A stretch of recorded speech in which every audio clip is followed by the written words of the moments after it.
Hello, welcome to Citizens Forum, this week being filmed on a Saturday. It's March the 17th. I'd like to start by thanking the Shaw staff and the volunteer crew that makes this show happen every couple of weeks. And I'd like to thank all our viewers for watching too. Our first guest is Jenny Schultz, and she is the Executive Director of the Growing Young Farmers Society. So, Growing Young Farmers sounds great. What does the society do? Thanks very much. Growing Young Farmers is a nonprofit organization. It was founded in 2011. And our mandate is to go into the schools and teach children about growing their food organically. So as you can imagine, that really opens up a huge array of opportunities for different topics for the kids. And it sounds like a very, very, very important thing to be doing. So you are going into elementary or middle or high? Currently we're focused on preschool up to grade 5. So we're finding that our most captive audience is at that age. Certainly children in older grades, there are lots of opportunities right now to educate them as well, but we have our hands full with the number of schools that we currently have and are focusing on that age level. Can I ask how many schools you currently do? Yeah, currently we're in 10 different schools in the Greater Victoria area. And teaching one class or 2 or 3 or 4? Normally a school kind of starts a little bit cautiously with us when they're not quite sure. So they start with 2 classes maybe, and we go in for about 10 sessions with the 2 classes. And what's happened is it's been really awesome because we start with the 2 classes and then the next year the whole school wants to be involved. So we've gone from 2 to 12 classes, 2 to 10 classes. So it's created a real sense of urgency as far as how many kids are interested, how many teachers are interested. It's amazing, been so great. So it sounds great. It's great, okay. Yes. So, I mean, I really think that teaching children how to grow food organically is a wonderful idea. Is it in class? Is it outside of class? Do you actually have gardens at the schools? Mm-hmm. Okay. Great question. So typically when we start, there is not a school garden. So part of the school's commitment, when they bring us on board, sometimes, again, it can be a little bit cautiously. Like at Cordova Bay, they wanted to try us out. So we actually gardened and taught all the classes at my house. Oh, okay. Because they were going through seismic upgrade and they couldn't put in a school garden at that time. And they weren't quite sure if they wanted to. They have a beautiful courtyard, but my house is 2 blocks away. So the kids did it as a field trip every week and came to my house. The following year, though, they had the whole school involved. So they, decided to build this incredible garden that they have showcased right on the street side and put up a fence. And so with the kids, we've been building the garden. So it's been like incredible to see what was nothing or kind of I'll say useless piece of grass because there was not even any sports or anything there, to this garden that's just flourishing now and growing, and the kids take a real pride in seeing that. You guys should be world famous. Well, in my mind, we are, but maybe it's only in Victoria. No, but I'm serious. I mean, this is such a wonderful idea, and with such great, just either one of the stories, it's a wonderful story. Yeah, thank you. It's exciting for us too. I mean, we love what we do. How many people are involved in the society? So besides me, there are 4 other what we call grower educators. So people who go into the classroom and they go directly and they teach the lessons. And one of the questions that you had also asked was, do we do it inside? Do we do it outside? If we can start inside, we usually conduct the lesson portion or the talking portion in the classroom for the first 15 minutes or so. And then we move out into the growing space once we know what the job is of the day. But again, that depends. At the Government House Gardens, where we have an amazing garden, the whole lesson is outside. because there's no indoor space. What school goes there? Oh, from not. Sir James Douglas Oh, really? Oh, that's and great. Margaret Jenkins. How do they there. get there? Pardon me? How do they get there? Do they? They walk, They walk. up Oh, the great, hill. great, great, So great, great, the great. teachers love it. And so for Sir James Douglas, they've been doing it for years. And walking up the hill, they get to, see what's happening in the neighborhood. And it's a great outing, especially for the older kids. Sometimes they have a lot of extra energy. Does during the anybody day. study what the impacts are on children, in the broader sense from taking this program? Because just that sounds like and plus you're out working in a beautiful garden, I because know. Government House is tremendous. It is so beautiful. Yeah, I mean, I would have to say all the growing spaces have their own little special qualities about them. Nobody that I know of has ever studied, but I know I get feedback all the time from parents where they'll, email me and say, what did you give my kid today? He told me he was eating this green stuff in the garden and he never eats green stuff at home. And, oh, that's so awesome that you did that. So they come and they'll see me on the street or at the supermarket and they'll tell me about they planted things and they're growing things. I mean, the whole point is that kids start thinking, in my opinion, about what they're eating. Because, That's a big point. well, it's for me, it's huge. I mean, I'm a mom, and I couldn't be more concerned about what kids are eating. Connecting them with what they're eating. It's so amazing to see, and I just see it even within my own kids. Now, we'll just have salad for dinner, and they don't complain about that, or they don't look for anything else because they're so used to it because they've been doing that for so long. And it's not punitive. It's not a punitive thing like I'm forcing them to eat. So I just feel like that's a trickle down effect for all the kids. The more they connect with what they're growing, the more they're aware of what they're eating and how they feel when they eat like really good food. And then they tell their parents. Yeah, I was very much beyond elementary school, many, many, many years past before I ever realized there was any connection between food and my health. Oh. I mean, isn't that scary, So can I kind of ask what goes on in either the spoken part or the doing part? What goes on in the spoken part or what do you teach kids or tell kids, and what happens in the actual garden? Yeah, well, we try to pick a topic of the week. So a lot of the topics can be spread across depending on whatever age group it is that falls into that. But let's say, for example, the topic is soil. So What a topic that is. it's such a huge topic, right? It's the biggest topic in the world, really. In the class, we might introduce the different types of soil as the theoretical part, and then we might do a classroom experiment on soil.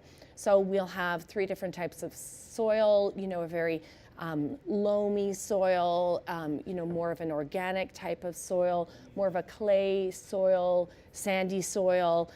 Can you tell the difference? Where do you think that plants will grow the best? And then try and implement what we're doing in the garden, because our garden style is more of a permaculture style of gardening. We're not just going in and, throwing down a whole bunch of soil and then just planting things. I mean, anybody can do that, I think, if they're well-intentioned, but we're trying to teach kids how to take care of the earth, how to take care of the soil. So the soil is the most amazing habitat for growing. So we're always enriching the soil by mulching, by layering the beds, by building the garden, by building soil banks where we can take the soil from in the following years. So it's not like just build a bed and because anybody can do that, right? You just go and you buy a bag of soil and then you throw some seedlings into it and then you eat it. But that's not our point. I mean, that's certainly part of it, but we are trying to really enrich and make them understand why are the plants growing better here than here. We had that actually this week. It was very cool. A new teacher, we built a new bed, and she said, why did my plants from the fall not do as well as their plants over there?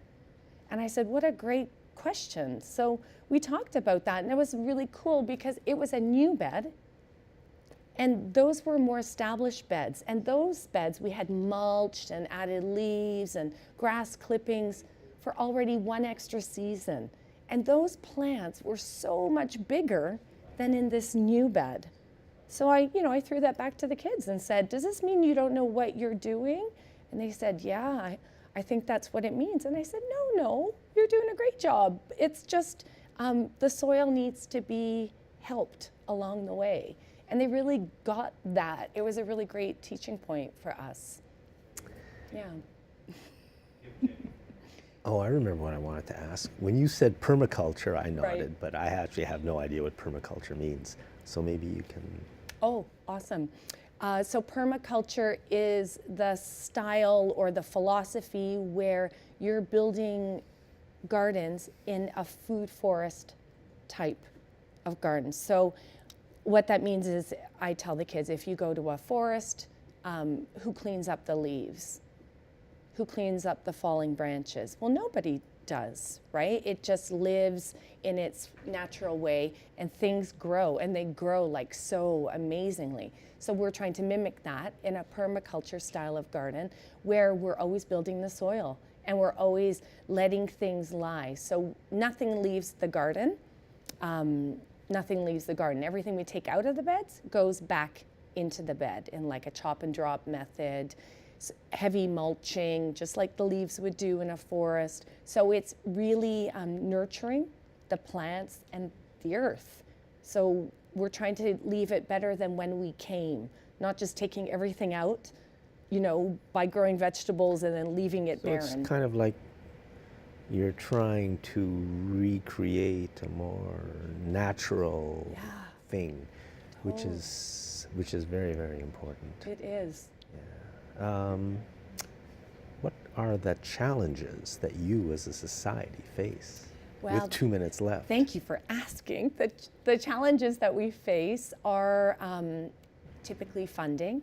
So we are self-sustaining as a society. We rely on donations. We charge the schools for our lessons because we pay the people who teach the lessons. We think everybody deserves to get paid if they need to get paid. So we're always looking for good-hearted people who are interested in receiving a tax receipt for their charitable donation. We have a donate page right on our website at growingyoungfarmerssociety.ca or gyfs.ca. And we really are so grateful for any donations we receive and people who also want to come out and help. Do you get any money from the provincial government, for example? No, we don't, although Victoria Foundation has been very good to us. Would you like to get some money from the provincial government? Sure we would. Bring it on. Okay. That would be great. Maybe they can take just a little bit of what they're spending on Site C and throw it your way. That would be great. Absolutely. So, Jenny Schultz of the Growing Young Farmers Society, thank you very much. Thank you very much. Thanks for having me. I think we've maybe got a few seconds left. Do you want to finish with anything, or are we good? No, I really appreciate the opportunity to come in and talk. And if anyone's interested in having us come to your school, please don't hesitate to contact me through our website. Thank you. And thank you for watching this segment of Citizens Forum.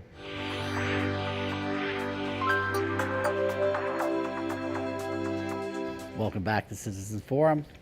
As part of a provincial climate plan, BC Environment Minister Claire Trevina announced last week that a contract has been awarded to build a priority bus lane from Tolmie Avenue to Burnside Bridge and Highway number 1. Today we have with us Eric Diller for the Better Transit Alliance to help us understand how this will impact our region. So welcome to the show, Eric.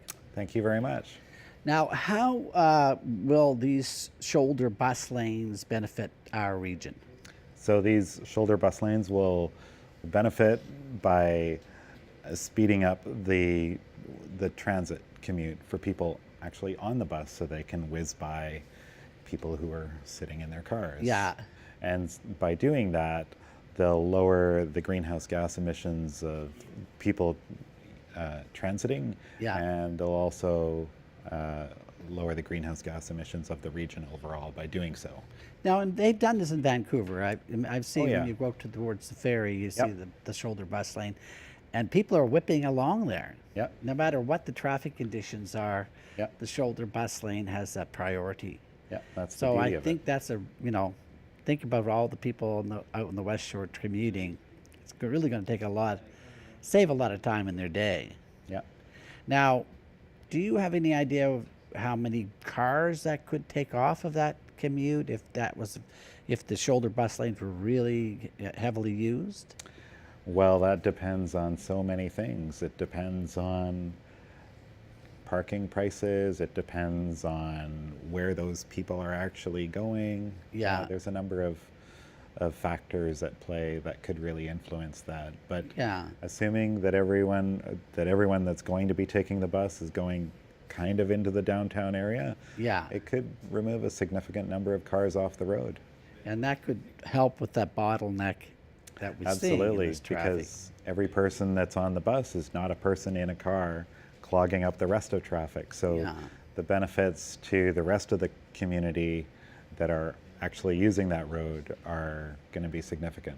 And also the pollution aspects of cars sitting there idling, Yeah. trying to move down that road. It's, that's quite a significant source of emissions right there, I believe. Yes, it is. Yeah. So now they didn't.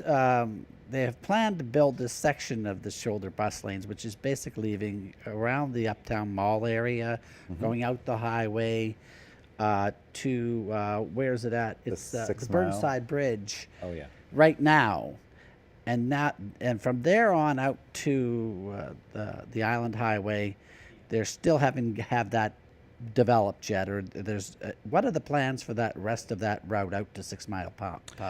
Yeah, so right now, Colwood and View Royal are working, they're in the planning stages of that section of the highway and that section of the bus lanes on the highway and the transition from the Trans-Canada Highway to the Old Island Highway. The eventual plan for the bus lanes is to go all the way out to West Hills, and certainly, yeah, that section right now is being worked on. Yeah.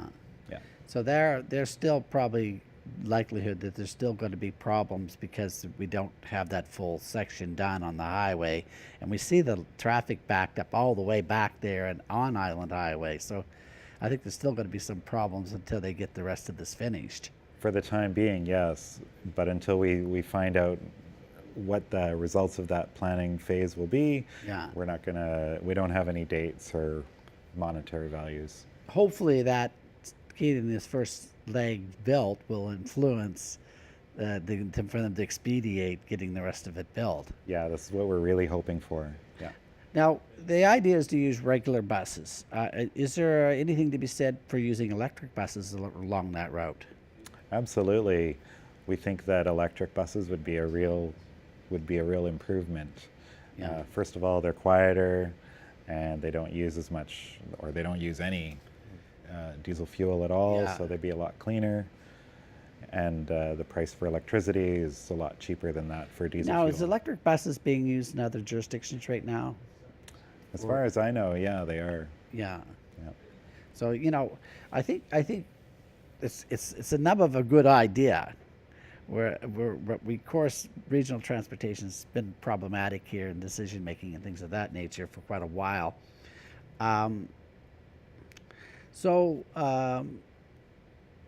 You also are aware of the possibilities of using the ENN rail line Yep. coming into the western communities and possibly going across the Johnson Street Bridge.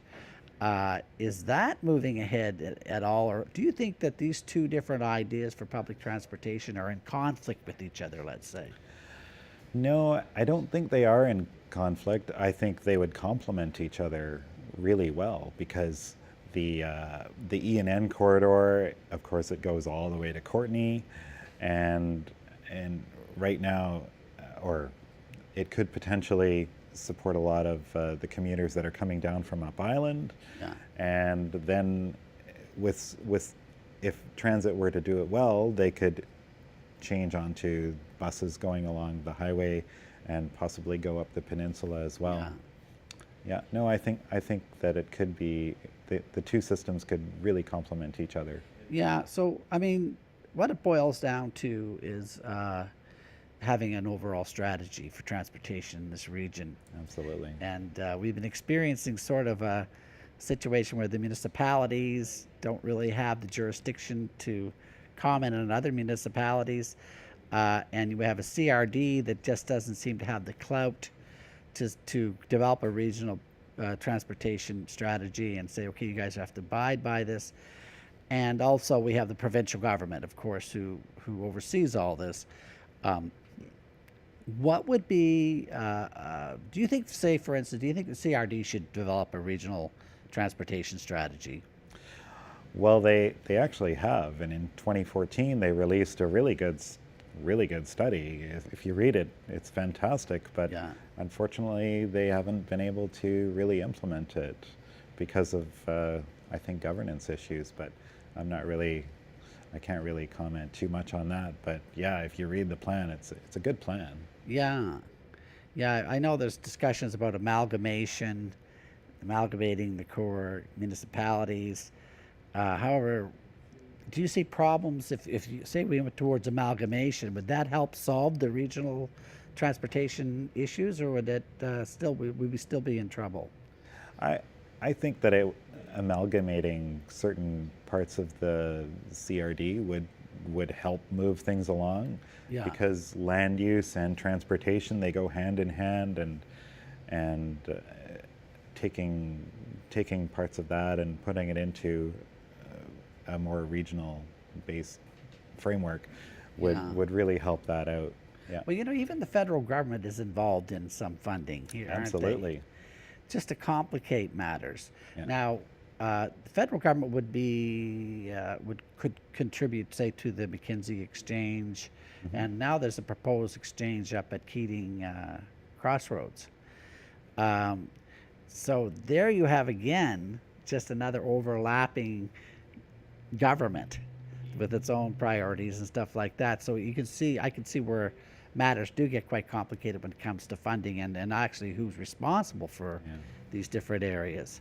Have you followed the Keating Crossroad Exchange issue very much, or? We are following it very closely because, and we're quite concerned about it because we feel it's not really an appropriate use of funds for now. If you look at the crash data for the Pat Bay Highway, we see that Mount Newton Crossroad has the highest number of crashes, followed by Island View, and then followed by Keating.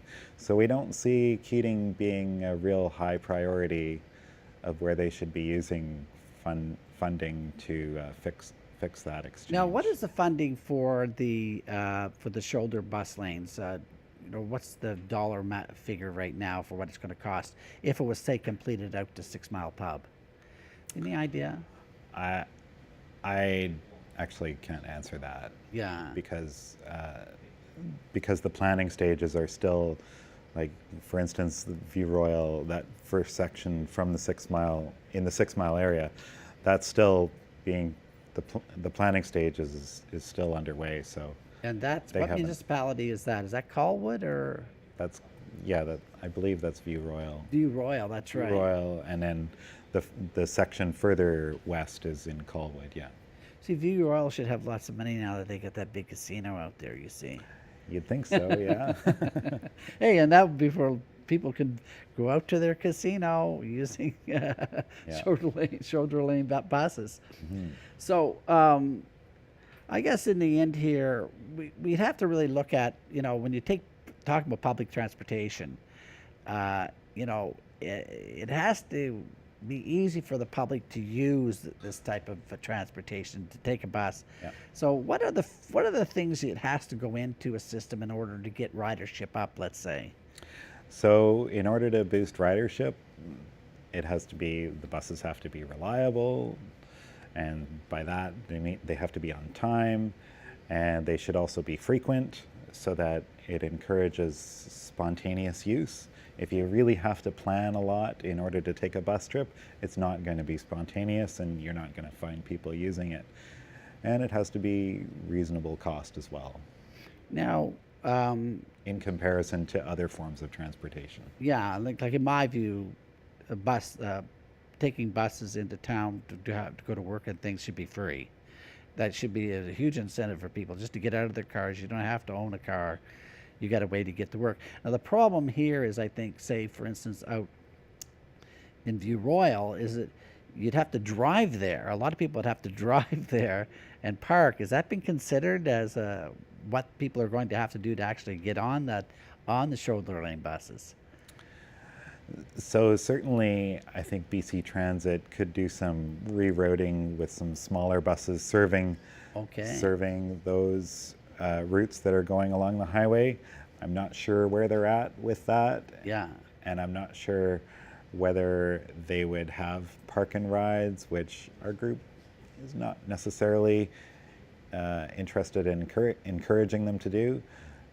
But certainly they could do something with smaller buses feeding those Yeah. more major routes. Because you see a lot of people coming in like from Souk and Metchosin, and there's the options further out are less and less for public transportation, especially the time it takes. So I could see where driving into a certain point and parking would be an option, that people might be more interested in. And as you say, like, as long as you can keep the costs down for taking the bus, and I think the overall costs on the environment and on society, if you look at the issues around pollution and all that, is that the government should be heavily subsidizing these sort of bus lanes. Now, would you consider that to be a more or less like a bus that doesn't stop that much coming into town, that would be leaving the western communities and coming right into town, or will it have stops along the way? I think it should have stops along the way. Maybe not quite as frequent as your more local bus, Yeah. but definitely by spacing them out, you're going to speed up the overall bus route. Okay, so I think we saw Eric's URL there for the Better Transit website, and you can go there and you can see the route that we're actually talking about, and you can see that there's problems because of not completely finishing the whole project. So take a look at that, and you might want to contact your local city councilors and urge them along to support this initiative, because it will take a lot of traffic off the highway. So thank you very much for coming in today, Eric. We really appreciate your time. Thank you very much. And stay tuned for the next segment of City Citizens Forum.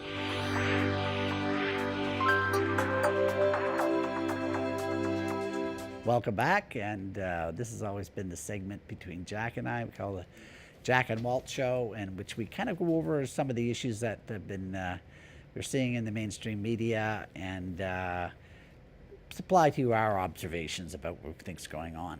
So, hello, Jack. Hello, Walt. Now, what did you bring in today on the things you Well, like away to we talk go. about? Because, I think the big news item right now is Russia and the nerve gas attack on 2 people somewhere in England. And personally, I don't believe the whole story. And the reason I don't believe the whole story is, I'm not saying the story isn't correct. I'm just saying the corporate media, CBC, CTV, Global, all of them, and all the radio stations, and all the newspapers, have lied to me my entire life about every important issue. When I was growing up, the big thing was, that I remember anyways, was the Vietnam War. And I was a true believer of the whole line of BS that we get from the media about how we were out there fighting for democracy. And later you find out that the whole thing was a lie. The entire basis for that war was a lie. And I remember reading when they admitted it, like 20 years later, after millions of innocent people had been killed. There was a little story, I don't even remember which newspaper it was in. The Pentagon admits that the attack on the destroyer in the Gulf of Tonkin that triggered the Vietnam War never happened. It was like that. Yeah. So, as George Bush so famously said, fool me. Fool me once, shame on you. Anyways, but you know what it is. Fool me once, shame on you. Fool me 1,000 times, shame on me. Yeah. I just don't believe any of it anymore. The weapons of mass destruction, I mean, was CNN and CBC and CTV not telling us weapons of mass destruction? They they knew the truth. They sold us a pack of lies. Our countries, well, Canada didn't, but we supported it. The United States did. They destroyed Iraq. They've destroyed Afghanistan. They've destroyed Libya. A destruction led by a Canadian general led the NATO bombing of Libya. We ended up with ISIS. I mean, how can we believe any of it?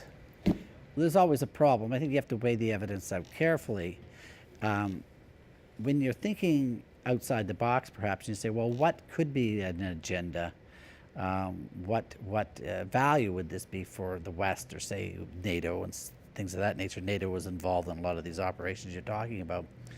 And on CBC, they did say, in asking one person being interviewed, what would be the options for response to this so-called Russian attack on these people. And they said one thing would be beefing up NATO operations on countries on the perimeter of Russia. So now you say, oh, that could be well used to, as a pretext, like the Gulf of Tonkin concept, an incident's manufactured in which now they can carry out an agenda to escalate military operations. So, I mean, there we are. I just... but moving on from that story, let's move into something more positive, which is the possibility of getting proportional representation in British Columbia for the next election, something that both you and I believe is of the utmost importance. So where we're at now, this is the beginning of March.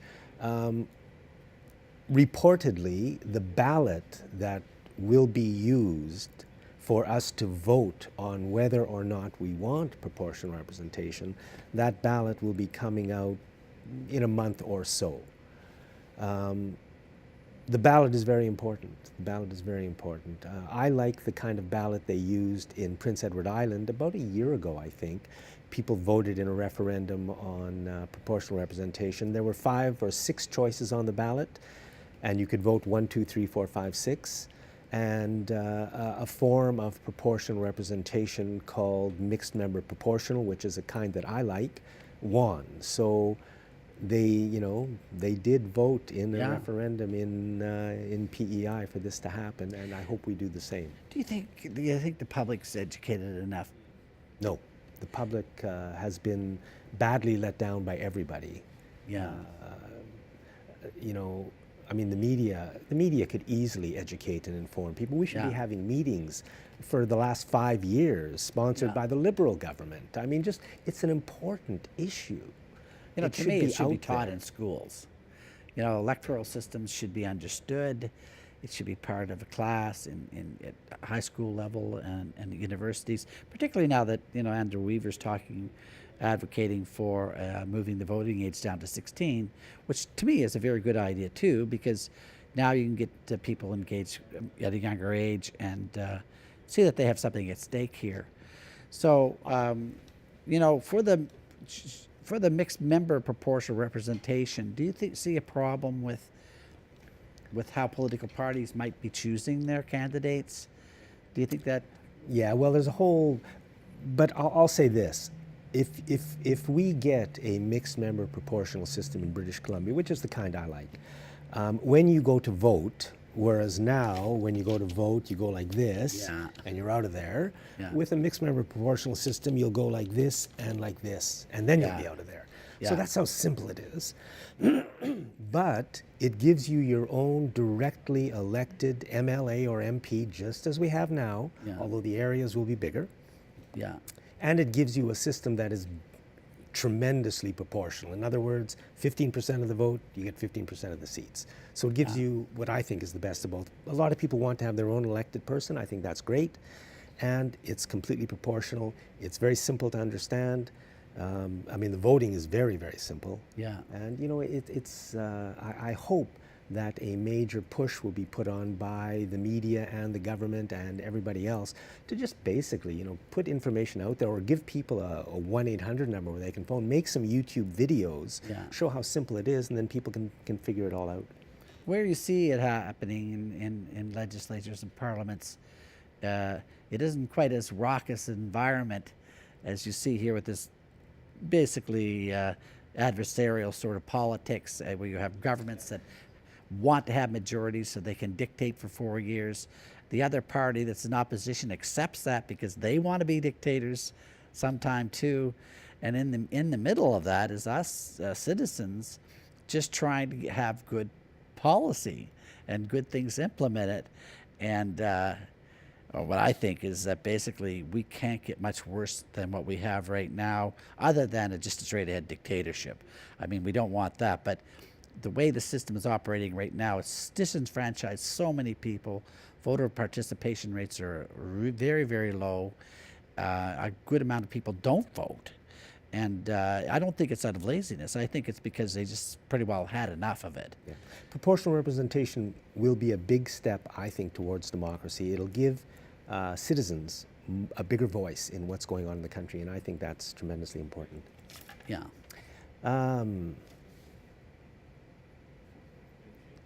A bit of very bad news, which I just found out about, actually months and months ago. I've mentioned on the show once or twice, but California is now allowing the use of, and using, and have been using for years, fracking wastewater to irrigate their food crops, including organic crops. And how I found out about this was, I heard rumors a couple of years ago, but about a year ago, the oranges that I always buy, the organic orange, started to taste, and the only word I can use is poisoned. So I still ate, I ate a couple, and then I threw away a couple of bags because anyways, then I started to look into this story, and when you Google it, unfortunately, you find out that it's completely true. California is using and has been using fracking wastewater to irrigate their food crops. I don't even know what to say about that, but there it is. Yeah, this is very, very troubling in so many levels, particularly when they're still calling these products organic, from what I understand. Yeah. And nobody even tells us, And so common sense is telling you that you shouldn't be spraying these things onto crops, and we're going to have to eat that. And of course, we're talking about the hydraulic fracturing for oil and gas. So these are just the waste products that happen from that activity.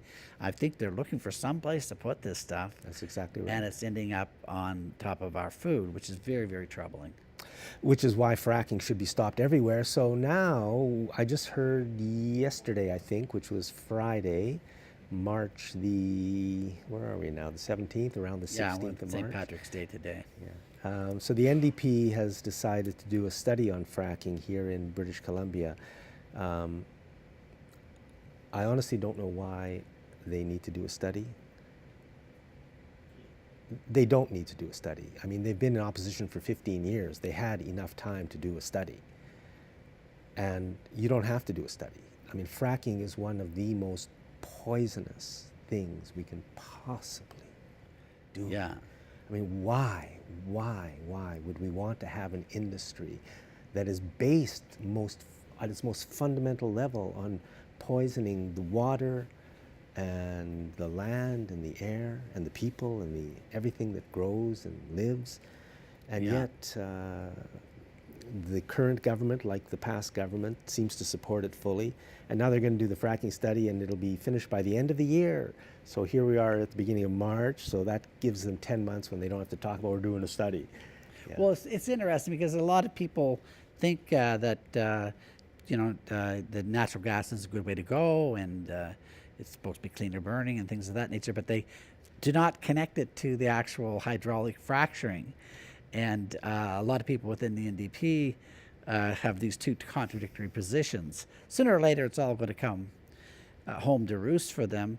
There's been lots of studies on fracking also. The government really doesn't have to dig very deeply to know that they're in trouble with that position. And also, as we know, there's questions about where this fracked gas is going, and there's a chance that some of it's actually going to the tar sands in Alberta to help them I think process the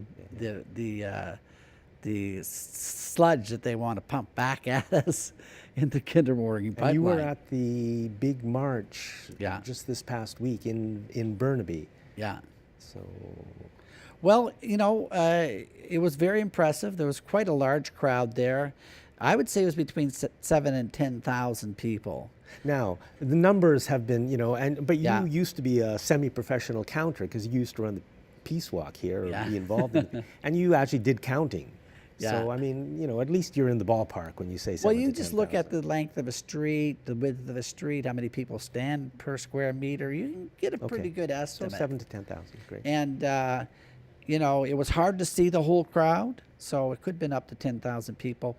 The impressions I had was the tremendous, tremendous leadership is being shown by the First Nations people of this province.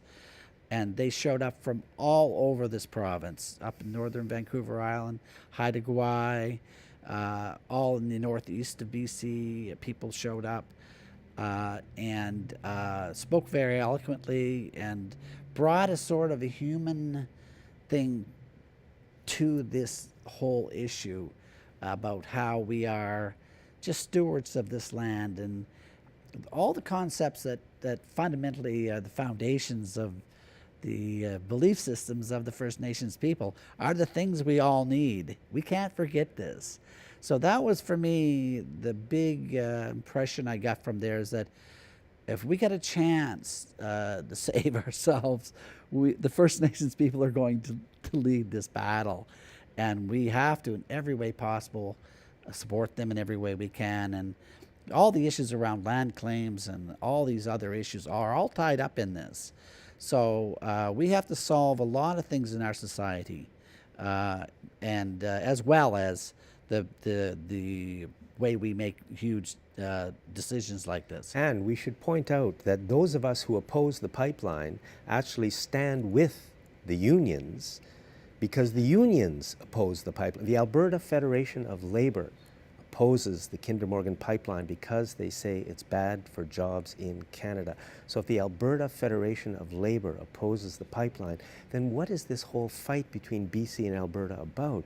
It's the weirdest thing, and yet nobody will say that one simple fact. The public is not told. The Alberta Federation of Labor opposes the Kinder Morgan pipeline, and I stand with them.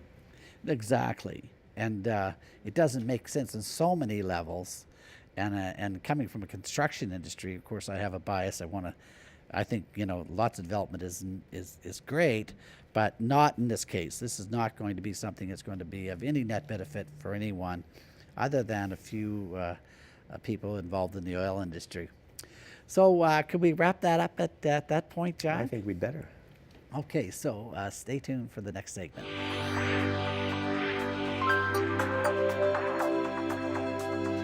Welcome back to Citizens Forum. We have with us today Will Smith, and Will's our editor and director here on our show, and he likes to come in and talk about some issues that we should maybe thinking about and drawing together in our lives. Today we're going to be talking about Bitcoin, separate realities, and robotics. Will's going to tell us how all those three things are related. Welcome to the show, Will. Thank you. As always, it's a pleasure. And I brought a new toy in just to add a little tension. This is my Okay. egg timer. So we have 3 minutes, and I'm just going to, you asked me to talk about Bitcoin a little bit. So I just wanted, to me, Bitcoin is not so much something that's a great new thing. I mean, it's interesting, but to me, it's Bitcoin, all the big computational necessity for it, which is what people seem to be concerned about, is how much power it draws now. Yeah. All it is it's a completely virtual currency. There's nothing behind it. There's no organization behind it or anything else. It's just a specification, and one of the things in the specification is this blockchain, this idea of an encrypted blockchain, and all that is an audit trail. So I hear people thinking or saying that Bitcoin is anonymous. In fact, it isn't. It's completely, every transaction can you buy stock, Bitcoin stock? No, you can buy Bitcoin. That's it. Okay, and when I buy Bitcoin, does it just show up on my computer screen? Yeah, it's completely virtual. So it's just a bunch of numbers. So Okay. we've gone from remember I showed you a gold coin on the last show. Right. That's actually worth something. Yeah. And we used to trade then. We'd say, well, my cow is worth this much gold, and Okay. I'll trade you for this much wheat. And then we got the idea, well, we really don't even need gold because gold is, you can lose it. So we started issuing warehouse receipts. And then the Federal Reserve came along, well, actually it happened before then, and they just said, well, all these people believe in this paper, so let's just make it paper. And then Bitcoin said, well, all these people are believing in paper, so we don't really even need paper. We just need a way to track where it all went, who's got what when. And what I see is just what this is really doing is it's a vote by people saying, I don't like this system. I want something that's not gamed, because nobody knows, people don't even understand how the monetary system works. Yeah. So they're voting with their feet and getting into Bitcoin. I'm not sure if that's really a good thing or not. I mean, but all the hype is over the, it's just an audit trail. And Right. in fact, they're using it for cannabis now. They're using the Bitcoin technology to track cannabis strains. So we got a few more seconds left on Well, Bitcoin. I think we're good. We're covering that off. I'm still struggling. Well, I'm going to keep on trying to understand Bitcoin. Okay, well, we can go over it more, but the main thing that I want to get at here is that Bitcoin is, I made this little chart up, and we're somewhere in here where we're in this old civilization, and we're all watching this thing go down. And meanwhile, there's new civilization coming up, Yeah. and part of that new civilization is people suspect that there's something not quite right with the monetary system, so they're voting with their feet. So let's talk now about, I'll put up a URL on the screen, but there's a fellow in the United States, this was an article that was in the New York Times, and this guy, when at the election, when Donald Trump got elected president of the United States, he goes, I don't want to hear about this anymore. So he moved to a place where he doesn't have to hear about it. And he's just totally isolated himself. He knows nothing about anything that's been going on. And he's healthy, mentally healthy, because he just doesn't know. And his sister in the article is quoted as saying he's created his own reality. And really, that's what all of us do. You know, if you think about it, we all create our own reality. And to some extent, I think that's a healthy thing to do, because we're finding out. Like, I can't get out of my mind that little clip that you took of the woman at the Site C Dam interview, and she was just crestfallen. She said, I don't know why people vote. Now I know why people don't vote, is because they see that it doesn't, they're banging their head against the wall, and they're really not getting anywhere. So what I think that we have to do is we have to focus on the good things that are happening, because there are good things happening. There are people working on new technologies. One of the biggest ones is cannabis, hemp. And all the stuff about the psychoactive part, I see that as a smokescreen. I don't see that as the real issue. The real issue is, you know, pun intended. The real issue is what we're so dependent on petroleum, and hemp can, industrial hemp can, if it's just made legal instead of so carefully controlled where you can't grow it competitively. And we're seeing that happen. There was a good article I saw in a German publication about how what's basically happened is, since the U.S. administration is saying it has no medicinal value, they're saying that this is just another lie out of that administration. And so Europe is switching very rapidly, much more rapidly than they would have if it had just sort of happened organically. So, you know, Interesting. so you're saying basically that we're between these two ages. I think this is something that an idea that I like. And when you're in between ages, there's going to be new trends and new ways to think, new ways of thinking, and new opportunities.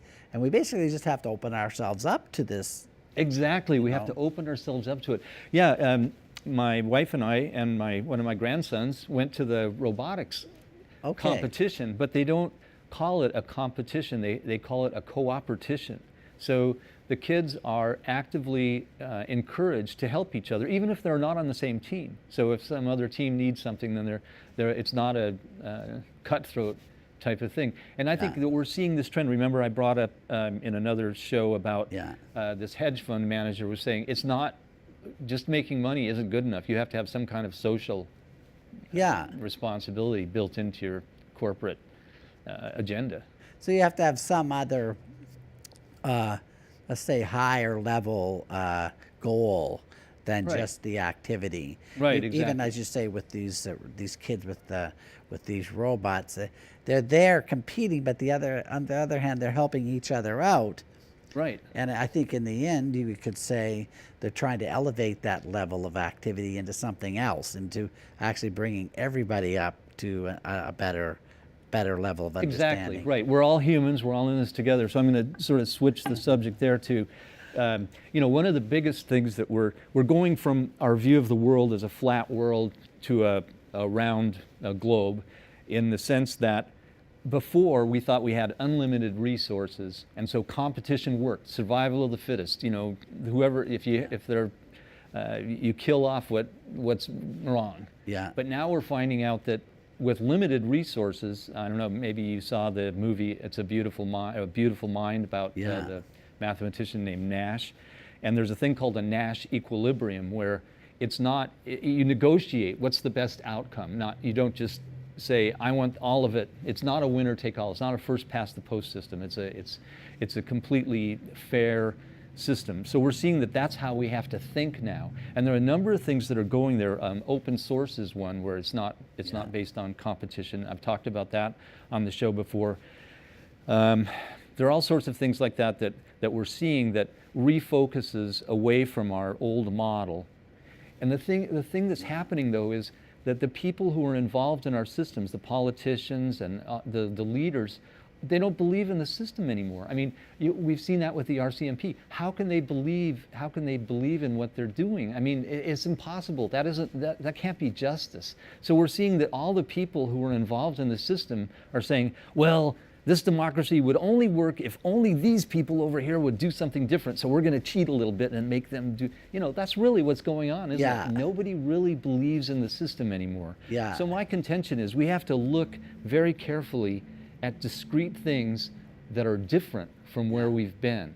And I think that our looking at how to grow food individually, like Jenny, our guest Jenny today, showing kids how to get involved in the food chain so that they feel, they've got a hands-on thing. They know where their food comes from. They know that the chickens are going to hatch, and now we're going to have chickens, and these are what eggs are really for. And yeah, like it's understanding what nature is all about, and that we're part of it. That it's not something that's over there. Yeah. I mean, all the politicians are treating it as if it doesn't really matter that much, because they get elected and then they say, I'm going to worry. I'm only in here for 2 more years, and the climate isn't going to change that much in 2 more years. So what do I care? Yeah. And evidently they don't have kids or something. I don't know. They don't care enough about the future to see this.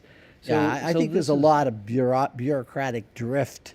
No matter what government gets elected, there's this huge bureaucracy of deputy ministers and a lot of captured ministries by various organizations and industry that carry on, and they can thwart even the best intentions of some politicians. But I like the idea of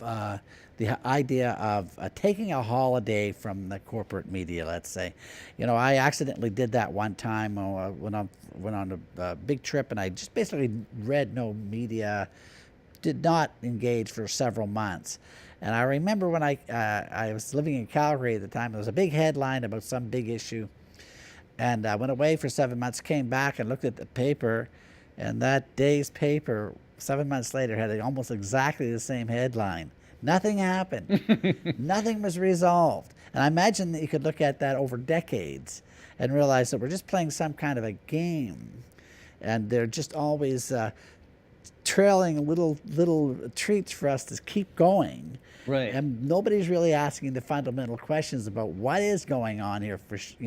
Why are we always mired in these problems and not able to move ahead? Exactly. Yeah. I'm less worried about why all that stuff is happening, because to me, I've just determined that I don't want to participate in that as much as possible, because it's not good for my mental health. Yeah. I mean, I really have thought a lot about this gaslighting issue, and I've been subjected to it for my entire life, and it's not a healthy situation. And now that I've started focusing on pretty much the good things that are happening, I see there are so many great things happening now in the world. People are really working hard to change the way that we do things and change the way we think about things. So really, there's a lot of good news out there that I think by focusing too much on the on the nitty gritty of all the bad stuff that's going Yeah. on, because we honestly can't change it. They're gonna mess it with the environment because Yeah. there's a lot of money behind that. But Yeah. there's a lot of places where they can't, because they can't destroy the whole planet. Yeah. Right? So if we can somehow refocus on getting people to take care of the things that we can take care of, and, Yeah. and teaching kids too, because we're going to change that mindset in a generation. Yeah, and the education in British Columbia suffered terribly in the last 15 years because of the government underfunding. And now we're seeing a lot of funding coming back into schools. And I think getting children and, young people to start thinking about these issues early, of course, and be thinking of solutions so they don't get mired in the problems. Yes.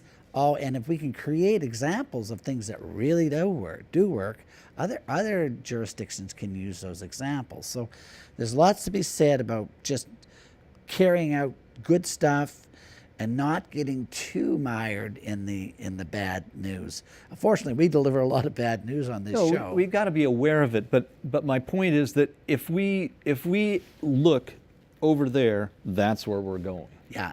And if you start working on something that's going up, I know that I've lived in countries where everything gets better every year instead of everything gets worse, and it really makes you feel better, even if at the level that you're at Yeah. is relatively low. Yeah. It's nice. So anyway, I'd just like to take the opportunity also to thank the Shaw staff and all the great volunteers on this show. And, we have like 4 different segments in this today with lots of different ideas and people coming in to be interviewed. I think this is a good thing that can happen in a community, that we can talk to each other and explore new ideas and perhaps move ahead with some better ideas. So with that note, Will, I'd like to thank you for coming in today. And Thank you. Thank you very much to the folks watching the show, and we'll see you next week.